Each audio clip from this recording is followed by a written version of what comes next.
My husband was always kind to everyone, and my parents loved him too.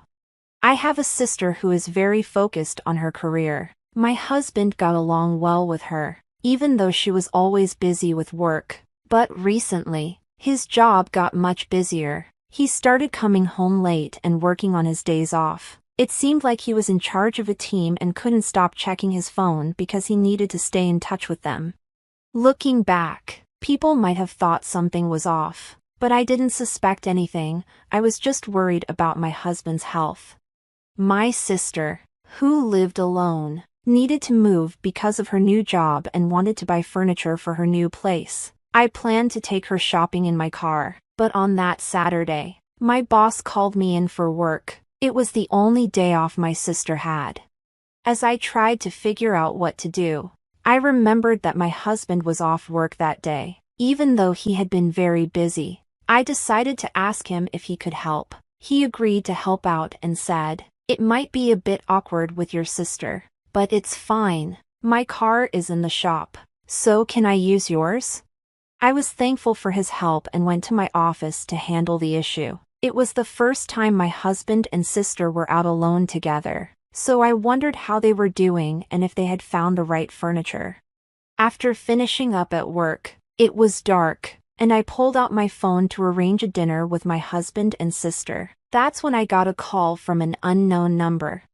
"Hello, am I speaking to John's family?" It was a stranger. "Yes, I'm his wife. This is the police. Your husband has been in an accident." A police officer called to tell me that my husband's car had crashed and both he and a woman passenger were unconscious. I don't remember much about what I did after that, but I rushed to the hospital. I gave my name to the emergency receptionist and was taken to the ICU. Through the glass, I saw my husband hooked up to tubes and covered in bandages. I was very worried about him. My mother came from far away, and we spent a tense night together. The police then gave us details about the accident. They said John was driving on a clear road when another car ran a red light and hit him. The other driver was also badly hurt and was in the same hospital. The driver claimed that John's car seemed to be acting oddly before the crash, and the police were looking into whether my husband might have fallen asleep while driving. A few days later, my husband and sister woke up, and the doctors ran some tests. My mother and I were told that while they wouldn't die, they would likely have some disabilities. Even so, we were relieved they were alive and hoped they'd improve with rehab. We didn't tell them about the possible disabilities and focused on keeping their spirits up. My mother looked after my sister, and I took care of my husband. At first, my husband was in shock and felt unwell. He worried about the trouble he caused for me, my mother, and my sister. Over time, though, he began to change. Frustrated by his leg that wasn't working properly, the hospital treatments, and having to quit his job, he became increasingly irritable and couldn't manage his frustration. I kept visiting the hospital because I wanted to support my husband and understood how he was feeling. One day, a police detective came by and told me he found out something about the accident. It turned out that the brake oil in my car had leaked, which might have caused the car to act up before the crash.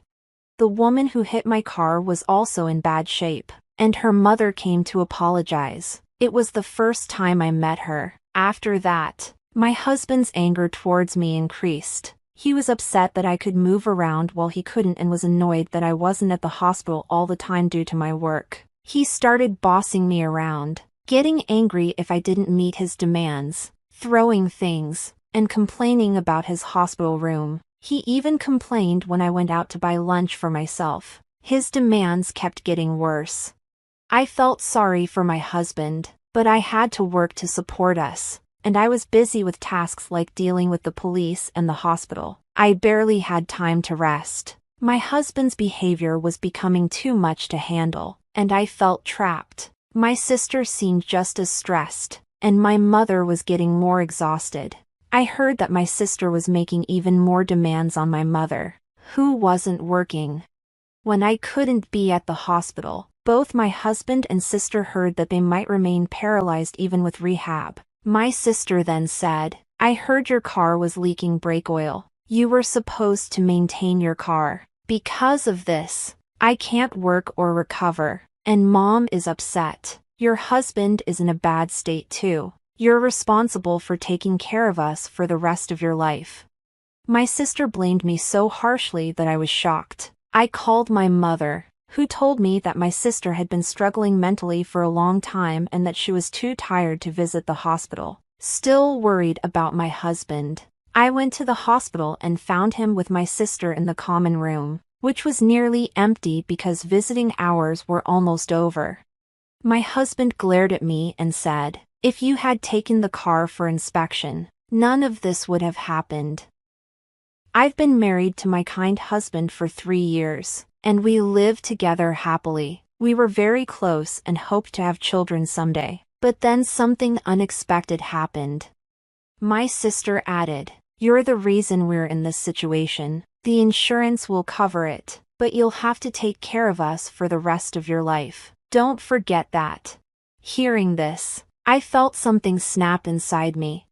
Since when have you become so close to my sister? What do you mean? I asked. You don't visit often, and your mom told your sister she could stay for a while. Since neither of us can leave or walk, why shouldn't we talk to your husband? It felt like my husband and sister were teaming up against me.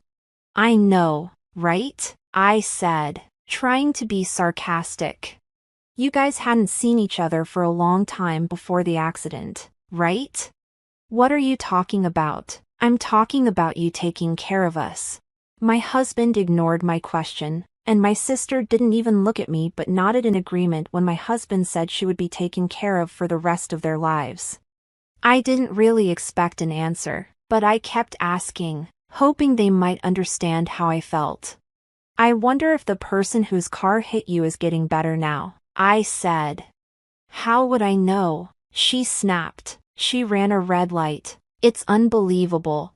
Exactly. You can't imagine how scary it was. We really need to get some compensation from her. I was so close to a promotion too. If I hadn't stepped in, they'd just keep complaining. I think it's time to reveal the truth. There's something I need to tell you. What is it? I had my car inspected before the accident. Really? Then the dealer should be sued. They should have known about the brake oil leak. I know, right? So you know, right after the accident, the police called me. They wanted to check what caused the accident, so they asked to see my drive recorder. But that old recorder doesn't record sound and only starts recording after the accident, so it's useless. I see. It's just like I thought. You didn't know I got a new drive recorder? My sister looked surprised. What? I also installed a camera inside the car. Her face went pale. You know, new drive recorders start recording with even a small shake of the car. The police contacted me and said they saw the data. My husband looked confused, and my sister looked so pale she almost collapsed. You were up to something, weren't you? I asked her. What do you mean? Did you do something to the car? My husband was panicking. And why do you talk to my sister like she's your girlfriend? Oh. My husband stopped talking. I had mentioned earlier that the new recorder could start recording with a slight vibration. So many intimate moments between them were captured. I was so embarrassed when the police asked if it was my sister who was in the car with my husband.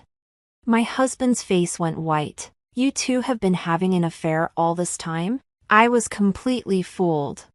Not knowing what to do, my husband started blaming my sister. Mary isn't the only one at fault here.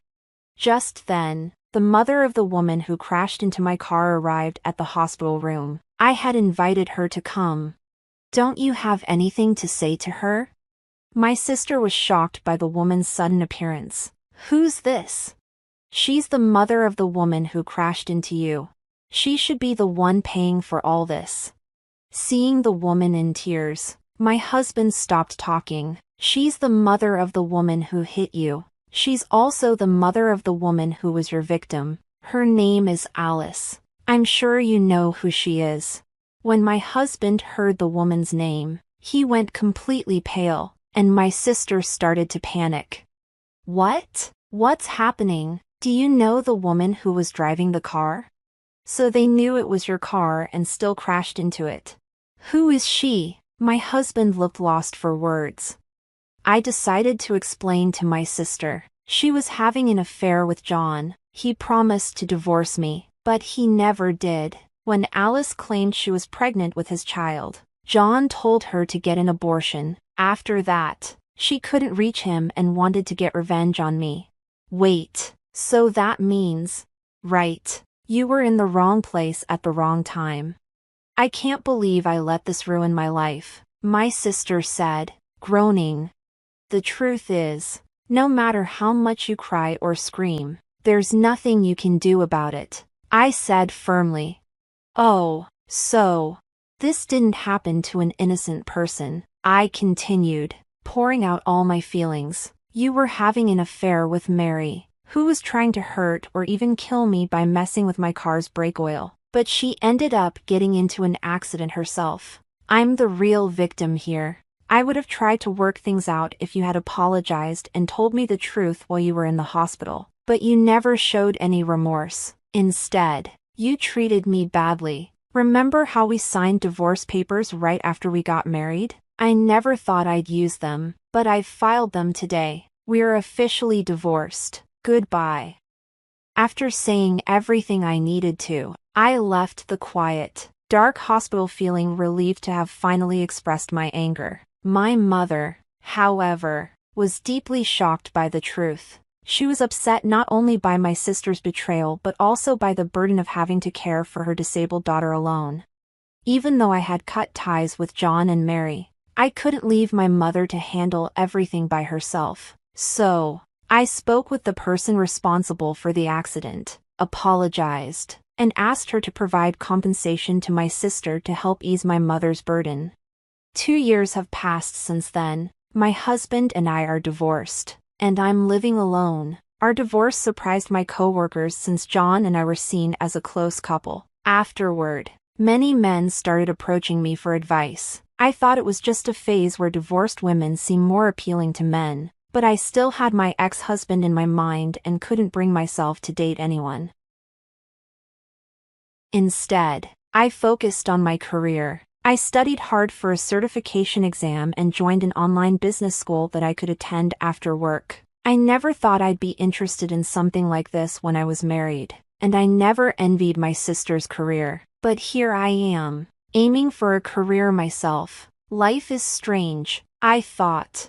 Meanwhile, my ex-husband moved back in with his parents but is seen as a burden by them. His relatives blame him for his bad behavior and how he treated me. I hear he's struggling mentally, acting violently, and causing a lot of trouble for those around him. My sister also moved back in with our parents but ended up mentally ill and self-centered. My exhausted mother used my sister's savings and the accident compensation to put her in a care home. She asked me about it first, and I didn't have any objections, so I told her to do what she thought was best. If I hadn't realized what was happening at that time, I might have been stuck taking care of both of them forever. I never wanted that. I passed the certification exam I was aiming for and moved to a department where I could use my skills. I got close to the teacher from the online business school, and we're about to get married. He's not just kind to everyone but very kind to me. When I come home late from work, he comes home early to cook dinner for us. I cherish this small happiness, and I look forward to coming home to him.